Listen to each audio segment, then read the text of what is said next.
Season 2 feels actually funnier, and there's just a different energy. Father Joe and Cheryl feel like they got a shot at like true love. Ew, stop making out. We have the best new star, Jamie Presley. She's amazing, and we're so lucky to have her. Woo, Flatch! Get ready for Barb! Barb has come back to Flatch to try to start over. Barb Flatch? Little Mandy, I haven't seen you since Girl Scout camp and you tied me to my bunk. Man, good memories. Big Mandy has more responsibility. Having Mandy more involved with the church means that there's going to be hijinks. And the Lord said, let there be songs to fill the air. Now please turn the Xerox hymnal that I charged you $5 for at the beginning of the service to page 14. Kelly's relationship with Barb is that she looks up to her. Kelly does not have a lot of adults that she can look up to in her life, and Barb is taking the place of a parent in a way. Here is your vanilla latte, Kel. I'm gonna give you some advice I wish somebody would have given me at your age, because it really would have saved me a lot of time. Oh my God. This is just like a vanilla hot chocolate with caffeine. You just have these whenever you want. Okay, go off, genius. God willing we see me give birth, because if I spend the whole time pregnant, I'm ripping that thing off in the last scene. Oh my God, Nadine, you have to get that looked at by a doctor. Oh, it's a baby, idiot. Oh, I'm sorry to hear you're having a baby idiot. Oh, you just got shrugged. Shrugged deferred to art school because he's scared, and he wants to take the time to really get his stuff together before he can actually go out and do his art. 3, 2, 1! Chickzilla! Don't let him paint anything ever again. Yeah. Fans should be excited about season 2. Because it's bigger.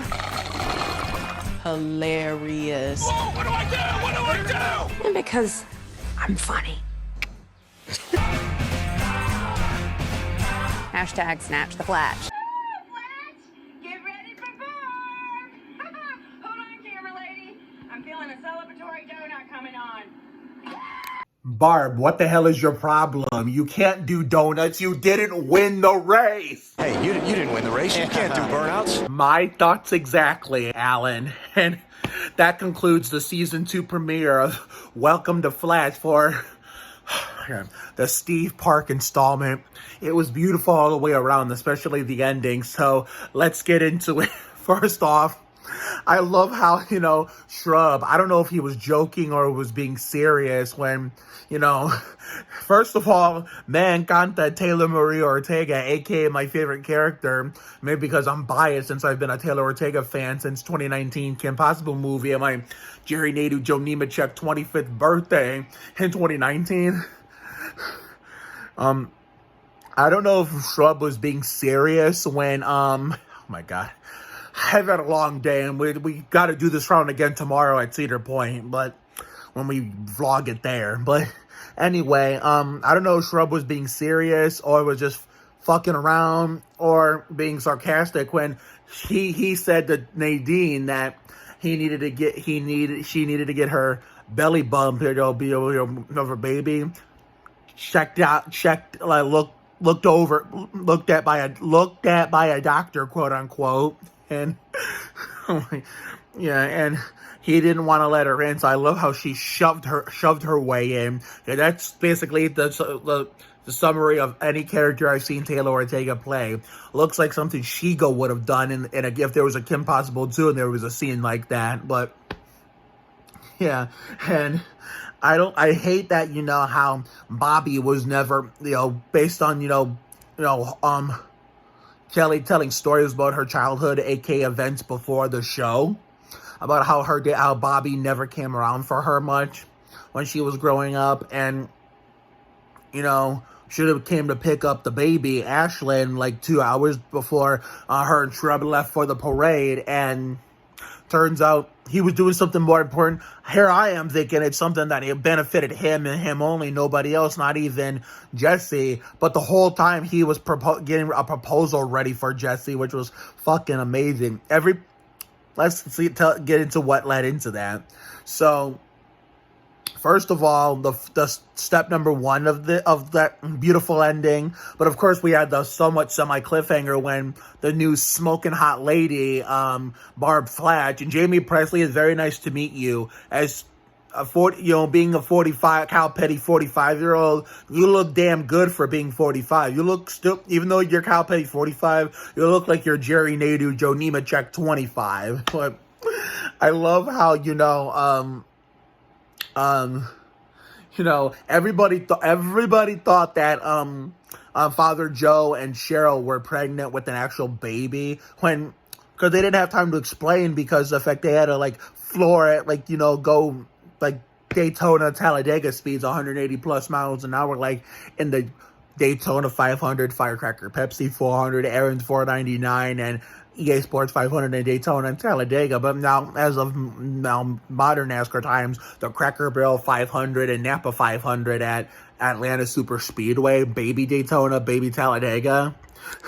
And the fact that, all of a sudden after when Father Joe and Cheryl would take care of their problem with, the chicks, the little birdies that, that they wanted, all of a sudden Ashlyn starts shitting her pants. And for a second, I thought when, Kelly and Shrub pulled off to go to Bobby's, I thought they were going to get, the rest of the parade was going to get confused. And keep going straight, way to where we thought the whole the new Kane, takeover, was going to take place at the nursing home, but everybody followed her. And I know Big Mandy went to the nursing home, thinking everybody went by, but I'm glad she knew and expected that they were going to go off course, but not like they were going to do it by default. We don't know for sure whether or not they're going to do it by default, but Kelly and Shrub had to go to Bobby's, their dads, because, they ran out of diapers and shit. And so, Shrub, was right. Either take the baby with you or leave her here. And even if they left her here, even if they left her at home all by herself, I mean, I know it's just a show and probably this wouldn't happen in a show, but what if it was real life and they left her home by herself and something serious could have happened? The baby could have died or something, or somebody could have broken into the house and took her away, or probably committed murder or molested her, or did something really awful that anybody, a human being, could do to a baby, even a kid.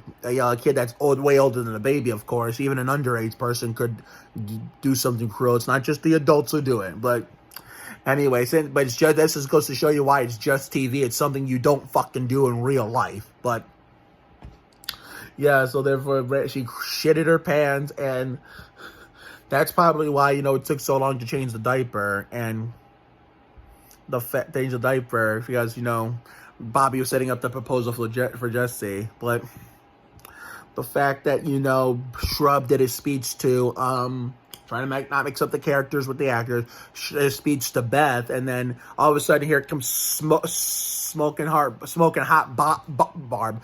Blah. I can't fucking talk tonight, Jesus Christ. Here comes smoking hot Barb taking over and shit. But she didn't even get a chance to fully take over. No, let's go back to what we were saying. So Kelly and Shrub had to make a pit stop, and of course, parade's gonna follow the leader anywhere you go. You would expect they would follow Big Mandy, but no, they followed Kelly and Shrub to Bobby's house, and when Barb was getting ready to take over the speakerphone, the big speakerphone, all of a sudden Bobby steals the scene with "I swear." Now I'm thinking, if I ever propose to a girl, if they could commit to me more than I could commit to them, because that's been the story of my dating life, my love life, I might propose like that, because this show gave me an idea. Unless the girl proposes to me first before I could do anything, because like my last girlfriend Margaret Firestone proved, girls can ask guys out too. Girls can like guys before first. The girls, it's not just the boys and the men who can do it. Girls and women can do it too. Girls and women can have feelings for a guy first before a guy has feelings for them. A girl can get attracted to a guy before a guy can get attracted to a girl in that moment. And girls can propose too. Even shows from the past have proved that. Even ones that are running now, that most of them are about to come to an end down the line. A Million Little Things has proved that you can propose, even if it means a re-proposal. Bless This Mess has proved that. Margaret Firestone in real life and my current modern life, but when we were, when I was still a child, and she was in the Vital Quest program before me, she proved that girls can fall in love with guys the same way guys can fall in love with girls. So, therefore, but if I get the chance to propose to the girl, whoever stays committed to me the longest, doesn't think about it, I might propose that way, but I might, instead of doing that, do a song like everybody listens to it, and or knows. I mean, even if there are some songs out there that everybody knows, but not everybody listens to it or plays it. And that is the case with my music taste. I'd be playing Ricky Martin, She's All I Ever Had, because the only time everybody listened to that was 1999, because, first album in English, first mega hit in English, which is still his iconic, signature song 23 years later, despite it not being all that popular no more, Livin' La Vida Loca. But same with She's All I Ever Had and Shake Your Bon Bon. Everybody listened to that because of the popularity of Livin' La Vida Loca that gave Ricky Martin his temporary three-year fame. Because by 2002, his fail, he didn't have the world by storm anymore, and his worldwide fame kind of died down. Because in 2001, they were asking him to perform at halftime at the Super Bowl, and when George W. Bush was in the office, they had him perform the song Loaded at the White House, which was fucking cool. I was like 7 living in Mexico at the time. Because Sound Loaded was the follow-up of the 1999 self-titled English debut album, with She Bangs as the 2000 follow-up to 1999's Livin' La Vida Loca. But for me, if I was me proposing a situation, like with the radio or boombox, I'd be playing She's All I Ever Had in a world so cold, so empty. She's all I ever had. Yeah, but we're not gonna. I don't want to start singing Ricky Martin and get too carried away. This is a Welcome to Flatch reaction video, not like a reaction video featuring some Ricky Martin acapella jam session, after dark. But that's what that would be my music choice, because I'm biased and I fell onto Ricky Martin and his music and that song La Vida Loca for 23 years, even though none of his stuff is popular anymore. Which is why nowadays you don't hear the radio stations play his classic English hits that were once popular, because not every single one of them, every single person, plays them like casually, like most of every other artist out there. I'm pretty sure Ricky's not the only artist who's once was popular, not popular anymore. I'm pretty sure there's a lot of artists out there like that. I just don't know them because I'm too attached to Ricky Martin. But yeah, that was beautiful. I know Kelly thinks that marriage is going to come crashing down after what happened between her dad, Bobby, and her mom, that we'll probably never know. Or they probably did introduce on the show, but we probably didn't pay close enough attention. But I have faith that this will last a longer time than Bobby lasted with, Kelly's mom. But yeah, but then eventually Father Joe at the end had to come and tell the truth, saying, Cheryl and I are not pregnant people. Calm down. We're just, birthing some baby chicks. So that's all we're doing. Now, I can understand why they thought, they thought she was pregnant with the actual baby in her tummy, because the fact they floored it and they yelled out the window, hey, baby, baby on the way. But they didn't specify because they were speeding, Daytona Talladega speeds, like I said, and they were in a rush and they didn't have enough time to explain and go into full detail. And the beginning part where the iconic dynamic duo of Len and June are fighting over that big-ass bird feeder, bird bath, whatever the fuck it was called, or whatever the fuck Big Mandy called it. But all in all, beautiful all around, and welcome to Flatch, no pun intended, Barb Flatch.